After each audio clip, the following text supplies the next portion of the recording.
Hi, thank you so much for watching. I appreciate all of your support.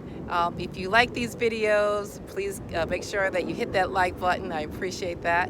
If you haven't done so already, subscribe to my page. It's not just young people who have something to say on YouTube, and so I appreciate the support of this page. It really helps out my channel, and so I would appreciate if you would do that. And thank you again for watching. And if you have comments, feel free to leave comments in the comment section below. I read every single comment, all right? So if you have suggestions about different videos that you'd like for me to do, I am your divorce recovery expert.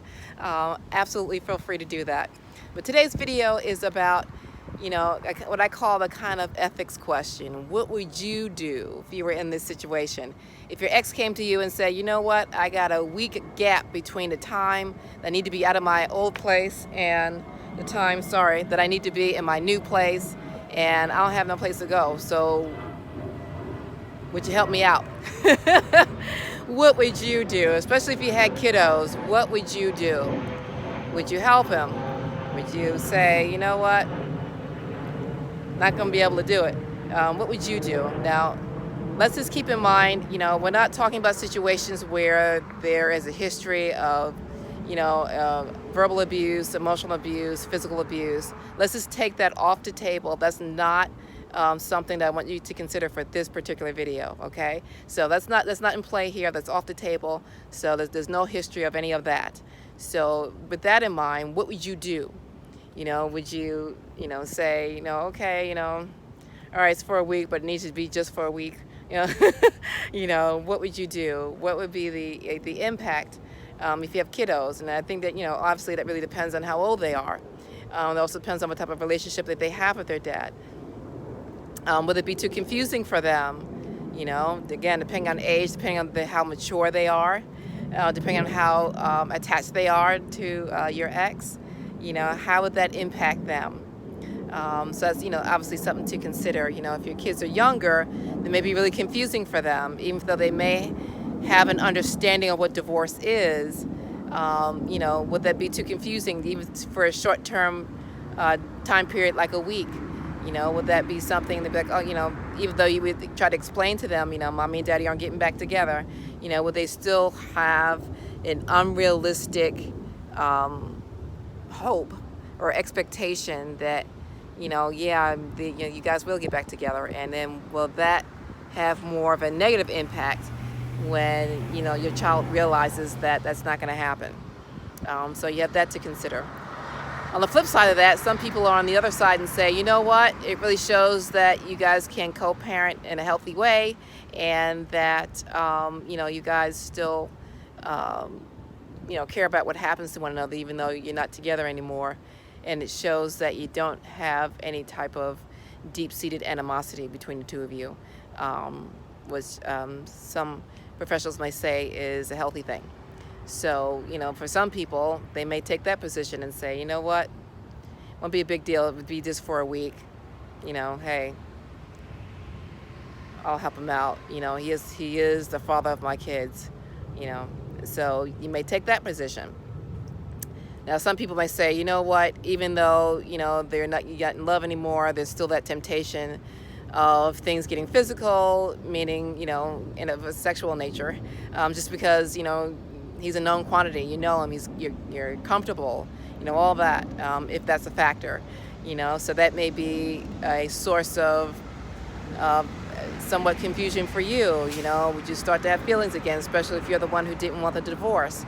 And so that may also be a factor. So that type of history, depending on what the circumstances were with the breakup, especially if there was infidelity, if some people say, you know what, I don't think I can, I can be that big a person, that may be. What would you do? Tell me in the comments section. What would you do? One other thing to consider, since I do have a legal background, let me just throw this out there. Depending on what state you live in, okay? Let's just take Texas as an example, because that's where I'm at, okay? That may factor into your child support. And you may think, how does that happen? What do you mean? What do you mean they may factor into my child support? Okay, in some states, some states may consider if he asks for a reduction in child support, or if he asks for a certain time period to be looked at by the judge. Say, for example, he loses his job and he's looking to, unfortunately, try to, reduce his child support, especially if he gets behind. Any lawyer worth his salt here in Texas would say, hey, was there any time periods that you guys lived together for more than 30 days?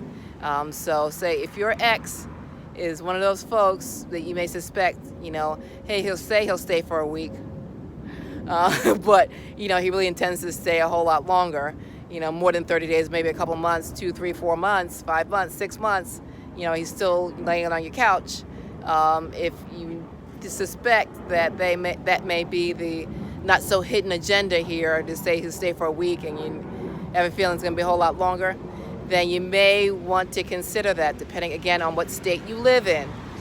So you may want to talk to a lawyer in your area before you say yay on that, before you say a thumbs up on him staying with you, because it may be hard as hell to get rid of him. So you got to consider that. For some folks, that's a factor, and I've quite frankly seen that.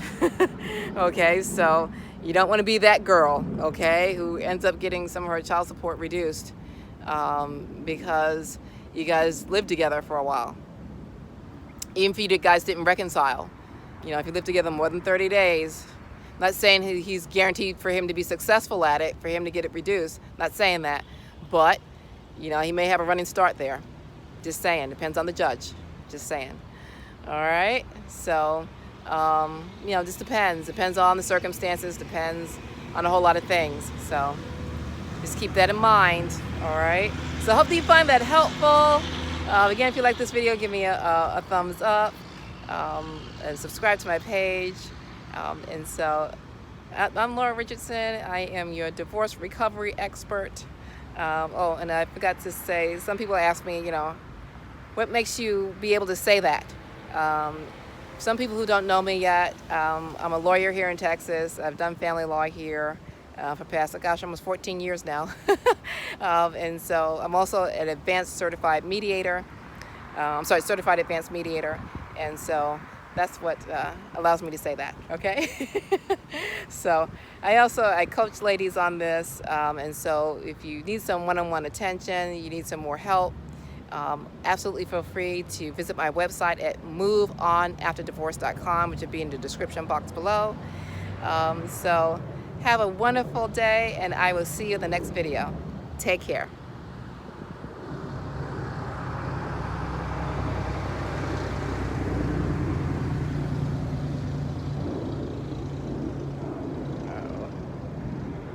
Oops.